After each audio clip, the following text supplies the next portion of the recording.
You haven't lived until you've embarrassed a teenager. The absolute horror in their eyes as they watch you prepare to go out in public like that. It is a terribly wonderful power. And I have learned these past few years that sometimes the reality of what you look like doesn't matter. It's the perception in their fragile hearts that matters more. And so you change your clothes, your plans, and even your own expectations, because that is what love does. This is what I've done for a sassy, opinionated teenager named Elvira. I first met Elvira in December 2013. She was a 17-year-old orphan from Latvia. I was a single mom of a 9-year-old boy. What did I know of teenagers? Of girl teenagers? But her picture was on a listing with an orphan hosting program, and it said she needed an American family to spend Christmas with. I hadn't planned on her at all. But those eyes got a hold of me, and I knew this was one of those destiny moments that I needed to chase. So I raised the money for her fees and sent the invitation. I thought I was going to give her a nice Christmas. She thought she was going to get to see America. Neither one of us expected that I would become her mother. She is a girl with dark things in her past. Broken shards that poke at her soul. Getting close to me terrified her. So she pushed me away with her sassy words.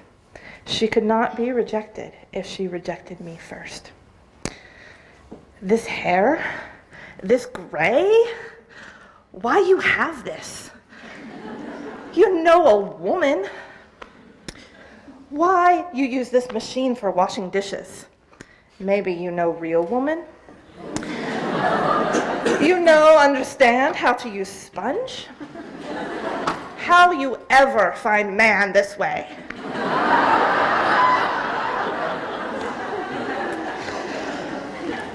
She made me laugh with all her sass and spunk, and I knew it was not her speaking. It was fear. Fear of what this was and how much she liked me. So I sassed back at her about her styles and her thoughts, and I said the things that she couldn't. Things like, I love you. I let her teach me the language of her world. I learned the value of skinny jeans and how sharp they look with a stylish pair of boots. I now know all the best angles for taking a selfie. The higher, the better. I let this girl transform me and dye my hair and pick my clothes because it was the way she showed me that she had been transformed too.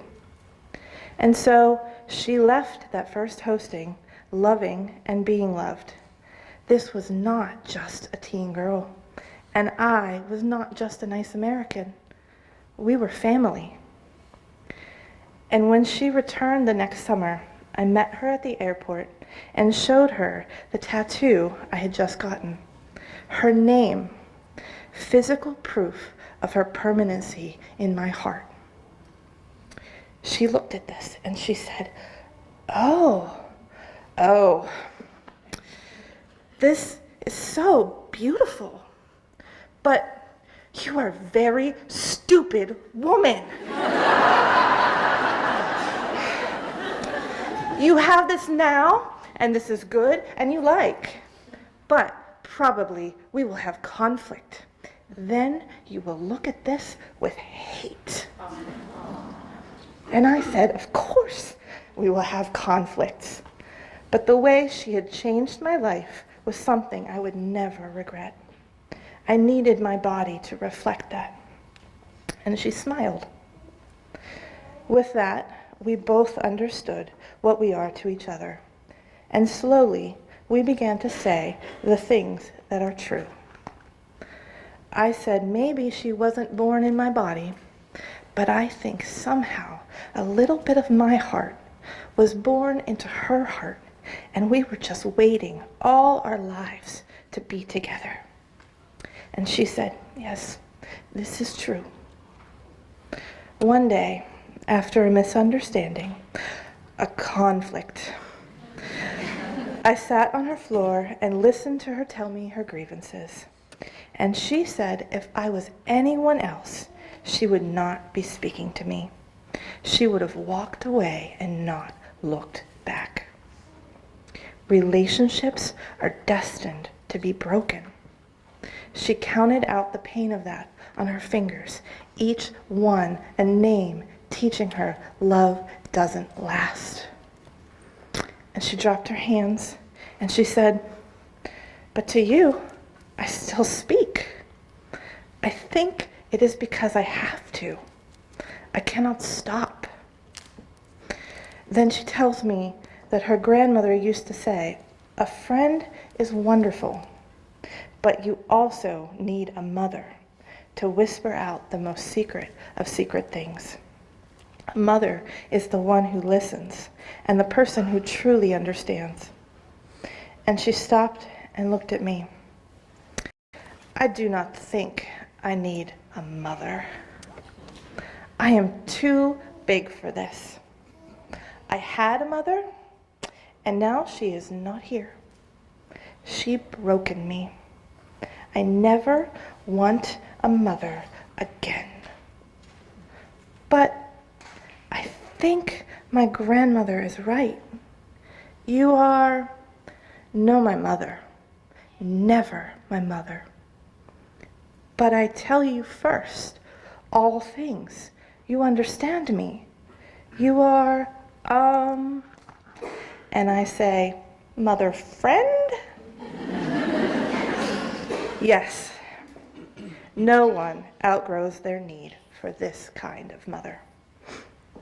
A few days later, I asked her if there is a name she wants to give me, a special word, maybe in her language, that means what it is that we are. What? You know, like your name? You know, understand to what I speak when I say this name? You confused? You forget your name, maybe?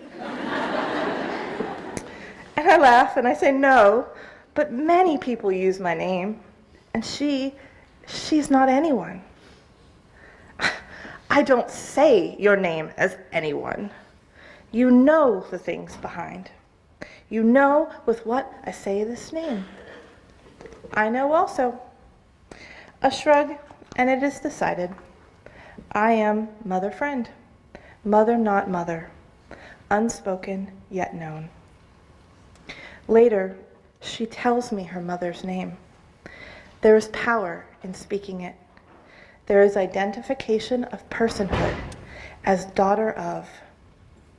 There is affection and pride and deep sadness and hurt, all wrapped up in that name.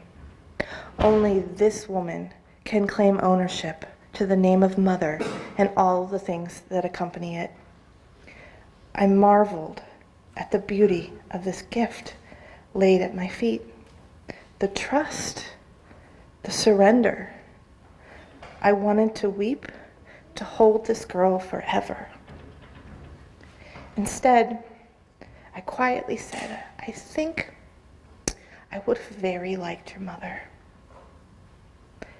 I also think so, she whispered.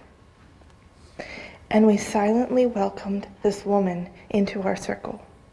Words started to spill out, and she told me of other things about her mother, and of life in all its joy and terror. And sitting there, I know that I don't need a special name. I know my name. My name is companion. My name is listener. My name is empathy. My name is needed. My name is undefinable. My name is unspoken because that is often the way we hold the things that matter.